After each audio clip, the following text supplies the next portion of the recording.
உயிர்த்தெழுந்த இயேசு கிறிஸ்துவின் வல்லமை ஊழியங்கள் வழங்கும் வசனப் பெட்டகம். இயேசுவே கர்த்தர். இயேசுவையே தேவன் ஆண்டவரும் கிறிஸ்துவுமாக்கினார். இயேசுவே ராஜாதி ராஜா, கர்த்தாதி கர்த்தா. கிறிஸ்துவே மரித்தோர் மேலும் ஜீவனுள்ளோர் மேலும் ஆண்டவர். கிறிஸ்துவே போதகரும் ஆண்டவருமாயிருக்கிறார். வசனப் பெட்டகத்தின் இன்றைய தின கருப்பொருள் தாழ்மை. தாழ்மைக்கும் கர்த்தருக்கு பயப்படுதலுக்கும் வரும் பலன் ஐஸ்வர்யமும் மகிமையும் ஜீவனுமாம். தாழ்மையை குறித்ததான வேத வசனங்களை பார்க்கலாம். எண்ணாகமம் 12:3 வாசிக்கிறோம், மோசேயானவன் பூமியில் உள்ள சகல மனிதரிலும் மிகுந்த சாந்த குணமுள்ளவனாயிருந்தான். உபாகமம் 8:2 வாசிக்கிறோம், உன் தேவனாகிய கர்த்தர் உன்னை சிறுமைப்படுத்தும்படிக்கும் தம்முடைய கட்டளைகளை நீ கைக்கொள்ளுவாயோ கைக்கொள்ள மாட்டாயோ என்று அவர் உன்னை சோதித்து உன் இருதயத்தில் உள்ளதை நீ அறியும்படிக்கும் உன்னை இந்த 40 வருஷம் அளவும் வனாந்தரத்திலே நடத்தி வந்த எல்லா வழியையும் நினைப்பாயாக.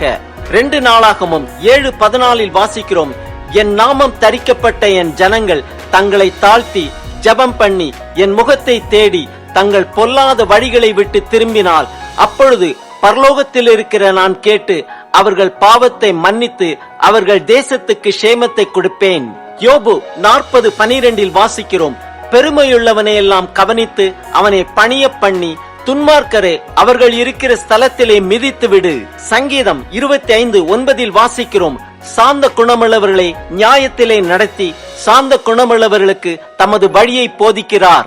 சங்கீதம் 149:4 வாசிக்கிறோம், கர்த்தர் தம்முடைய ஜனத்தின் மேல் பிரியம் வைக்கிறார், சாந்த குணமுள்ளவர்களை இரட்சிப்பினால் அலங்கரிப்பார். நீதிமொழிகள் 3:34 வாசிக்கிறோம், இகழ்வோரை அவர் இகழுகிறார், தாழ்மை உள்ளவர்களுக்கு கிருபை அளிக்கிறார். நீதிமொழிகள் 11:2 வாசிக்கிறோம், அகந்தை வந்தால் லெச்சை வரும், தாழ்ந்த சிந்தை உள்ளவர்களிடத்தில் ஞானம் உண்டு. நீதிமொழிகள் 15:33 வாசிக்கிறோம், கர்த்தருக்கு பயப்படுதல் ஞானத்தை போதிக்கும், மேன்மைக்கு முன்னானது தாழ்மை. நீதிமொழிகள் 18:12 வாசிக்கிறோம், அழிவு வருமுன் மனுஷருடைய இருதயம் இருமாப்பாயிருக்கும், மேன்மைக்கு முன்னானது தாழ்மை. நீதிமொழிகள் 27:2 வாசிக்கிறோம், உன் வாய் அல்ல புறத்தியானே உன்னை புகழட்டும், உன் உதடு அல்ல அந்நியனே உன்னை புகழட்டும்.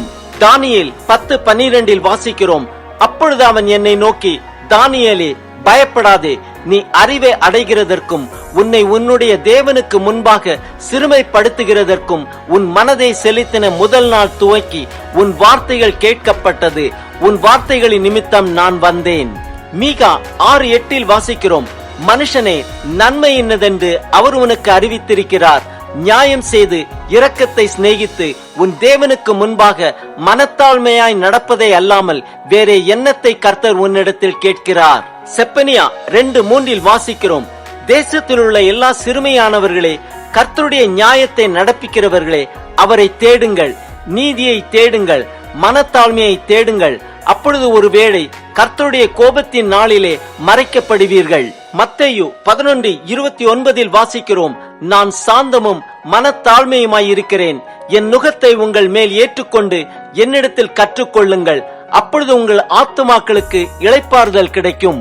மத்தேயு 23:10-11-12 வாசிக்கிறோம், நீங்கள் குருக்கள் என்று அழைக்கப்படாதிருங்கள், கிறிஸ்து ஒருவரே உங்களுக்கு குருவாயிருக்கிறார், உங்களில் பெரியவனாயிருக்கிறவன் உங்களுக்கு ஊழியக்காரனாயிருக்க கடவன், தன்னை உயர்த்துகிறவன் தாழ்த்தப்படுவான், தன்னை தாழ்த்துகிறவன் உயர்த்தப்படுவான்.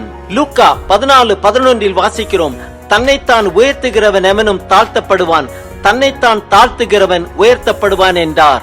ரோமர் 12:3 வாசிக்கிறோம், அல்லாமலும் எனக்கு அருளப்பட்ட கிருபையினாலே நான் சொல்லுகிறதாவது, உங்களில் எவனானாலும் தன்னை குறித்து எண்ண வேண்டியதற்கு மிஞ்சி எண்ணாமல் அவனவருக்கு தேவன் பகிர்ந்த விசுவாச அளவின்படியே தெளிந்த எண்ணமுள்ளவனாய் எண்ண வேண்டும். ஆம், தாழ்மைக்கும் கர்த்தருக்கு பயப்படுதலுக்கும் வரும் பலன் ஐஸ்வர்யமும் மகிமையும் ஜீவனுமாம். தாழ்மையுள்ளவர்களுக்கு கிருபை அளிக்கிறார். தேவன் நம்மிடத்தில் கேட்பதெல்லாம் நியாயம் செய்து இரக்கத்தை சிநேகித்து தமக்கு முன்பாக மனத்தாழ்மையாய் நடப்பதையே. கர்த்தருடைய சமூகத்தில் நம்மை நாமே தாழ்த்துவோம், அப்பொழுது அவர் நம்மை உயர்த்துவார், நம் ஆத்துமாக்களுக்கு இளைப்பாறுதல் தருவார்.